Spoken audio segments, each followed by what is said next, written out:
A brand new Eli Roth horror film just dropped, which it has been a long time since Jake has been able to say that. Will all be carved in Thanksgiving, or will there actually be a little bit of leftovers this time around? Well, let's get into the review. Well, sometimes that is better.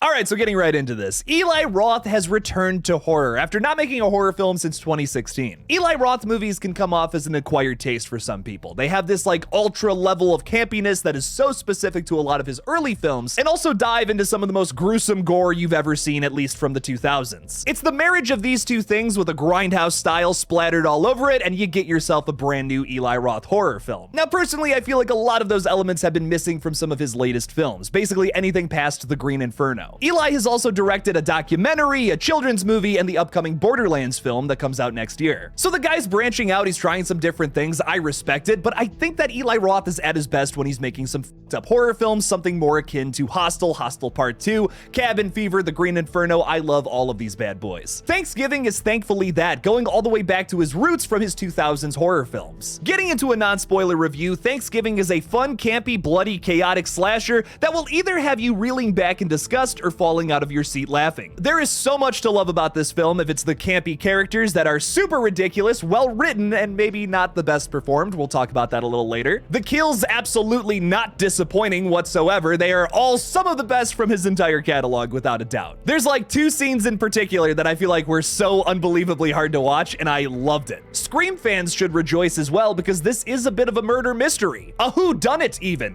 It's carefully approached, which I really appreciate. There are constant red herrings all over the place. It had me guessing throughout its runtime, even though before I even saw the film in the first place, I had an idea of who it could have been. Anyone over 40 should just close their ears for the next 60 seconds, but I really enjoyed the social commentary in this movie as well. Oh yeah, it's in there, baby. Where Hostel was a bit of a commentary on Americans going to other countries and fucking around, very similar to something like Infinity Pool from earlier this year, Thanksgiving is much more of a commentary on American consumerism. Here in America, on the fourth Thursday of November, every single year we have a little holiday called Thanksgiving. We eat turkey and talk about all the things we're grateful for in this life, and that day is immediately followed by Black Friday, where everything is just a little cheaper in stores and we sometimes kill each other over some of these awesome deals. It is true hypocrisy in action. This movie definitely comments on that a little bit, especially after the first 20 minutes. One last thing I want to say about Thanksgiving is that if you're a big fan of Eli Roth like myself, you'll really dig this movie. But if not, and you watched movies like Hostel, Cabin Fever, Green Inferno, and those just really weren't your jam,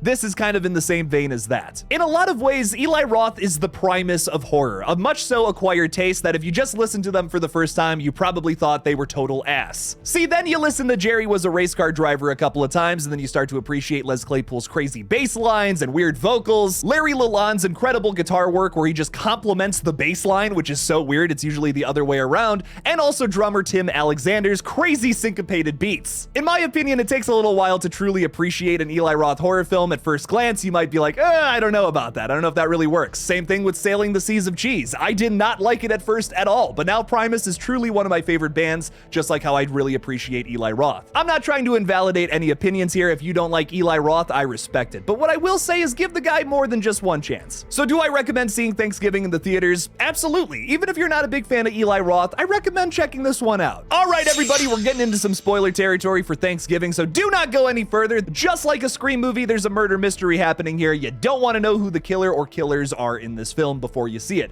That ruins all the fun. Please don't watch any further. You have been warned. All right, so for my folks who have seen Thanksgiving, let's talk a little spoilers. Like I was saying earlier, this is absolutely wonderful and goes back to the roots of Eli Roth horror. It has that signature campy dark humor about it. The opening scene works as an overture as what the overall tone of this movie is going to be as well. It's very campy and silly, but it's also super dark and fucked up. You have these characters racing into Right Mart because the first 100 people in there get a free waffle iron. Like, that is so ridiculous and materialistic. One character is dying on the ground at one point with a waffle iron in their hands, like gripping onto it for dear life, and another character runs up to them, rips it out of their hands, and runs off. Nobody in the store is caring that a shit ton of people are literally dying and getting trampled while all this is happening. It's so funny. Michael Dougherty's Krampus also touches on this in its opening minutes, but I feel like it's done way better here because of the setup. Before all of the chaos happens, you get to see these characters in a much normal state, which makes them more human, which in turn makes this scene way more upsetting. Now, getting into the Eli Roth acquired taste element of this movie, there are moments where there are gaps in logic in order to serve the chaos, which some people may not like. Me personally, it is one of the biggest things I'm drawn to with Eli Roth horror. It's really his big way of standing out. I mean, I've seen gory horror films that have social commentary underneath them, but Eli Roth stands out because there's these gaps in logic where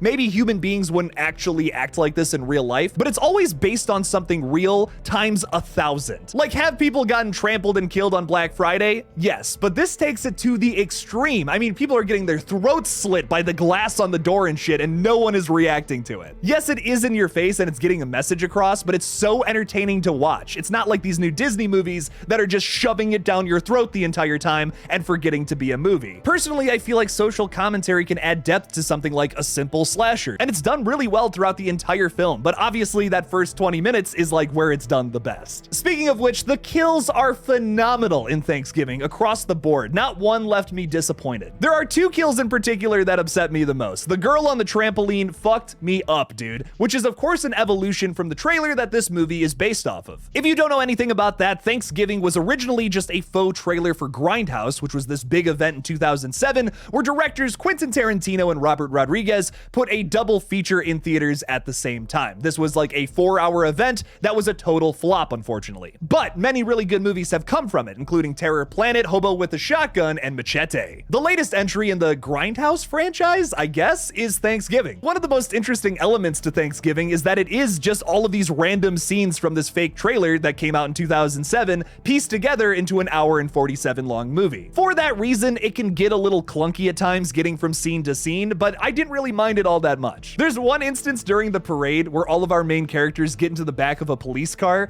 and then the killer comes in with a tranq gun and shoots all of them so they pass out. It's just a little too easy. Like, come on, you're telling me that was the killer's plan? That's a bit of a stretch. But once again, gaps in logic to make the chaos even crazier. I was expecting that from an Eli Roth horror film, but some people might get blindsided by these little moments. Speaking of characters, we gotta get into our first negative here, because I feel like some of the performances are a little whack. Going into Thanksgiving, a lot of people were criticizing the film for starring Addison Rae, and to that I was like, why? Like, why do people hate Addison Rae so much? Isn't she just the person from TikTok? Well, apparently she was criticized for her performance in the movie He's All That, which yes, is a continuation to She's All That. Also, I know people are gonna comment about this. Technically, it's not a sequel, but like does have connections. Whatever, it almost has the same title, Fight Me. It's kind of the same thing as The Craft and The Craft Legacy. Like, is The Craft Legacy really a sequel to that original movie? I mean, if you cut out that last scene, it's just a shitty remake. I really don't like shitting on people's performances in movies because that's like a really vulnerable thing, but I just wasn't crazy about it, man. There's one long take where everyone's kind of talking and planning about what we're gonna do about the killer, and she's looking directly into the camera for like a straight 30 seconds. I don't know, man, she just didn't really do anything for me in this film. But everyone else, for the most part, did a really good job at playing campy characters in a slasher film. And finally, the twist, which seriously, if you have not seen this movie, don't watch any further, come on. Just like in Scream, there are entire sequences in this movie that are trying to redirect you as to, oh, maybe it's this person, or maybe it's this person.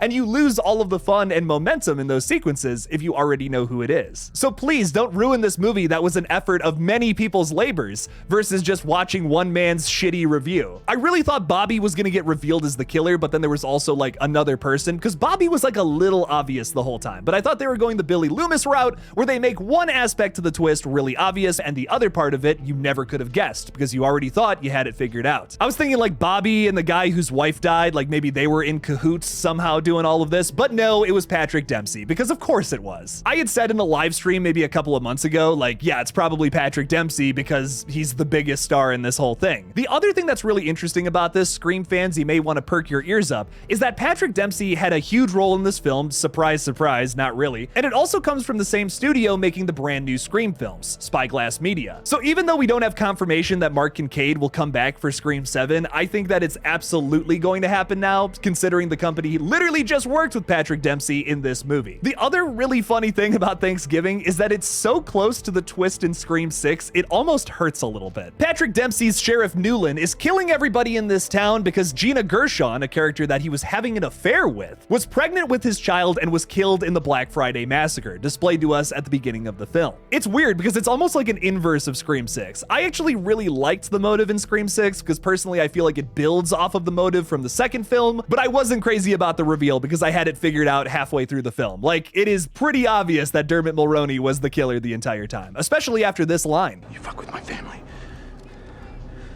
you die. But in this film, it's the total opposite. They completely fooled me. I had no idea it was Patrick Dempsey by the time we got to the end of this, but the entire time Patrick Dempsey was like spelling out why he's doing this, I'm just like, that's like really similar to Scream 6, where Dermot Mulroney's character was pissed that his son died, which is also kind of the same thing as this. I don't know, man. Am I petty for criticizing this movie for that? Probably a little bit, but like, dude, it comes from the same company. You're using a Scream actor here. Come on. The script for Scream 6 was completed well before this movie even went into production, though, so what the fuck am I even saying? Putting my criticisms aside, though, the good heavily outweighs the negative here. Thanksgiving is a fantastic campy romp that thankfully bridges the gap from October horror to December horror. Thanksgiving was the best Thanksgiving horror movie we had before, and well, you know how good that movie is. I give Thanksgiving an 8 out of 10. It feels like we're back in the early thousands watching a raw Eli Roth horror film. Maybe it's the nostalgia talking, but I had a great time with this movie. It is so much fun from start to finish, and there's not a dull moment in the entire film. So good. What did you guys think about Thanksgiving, though? Leave me something about it in the comments below. Thank you all so much for watching this brand new review video of Thanksgiving. Don't forget to like this video and subscribe for more horror content in the future. Please consider supporting me on Patreon as well if you want to see this channel grow. The link for that is in the description below.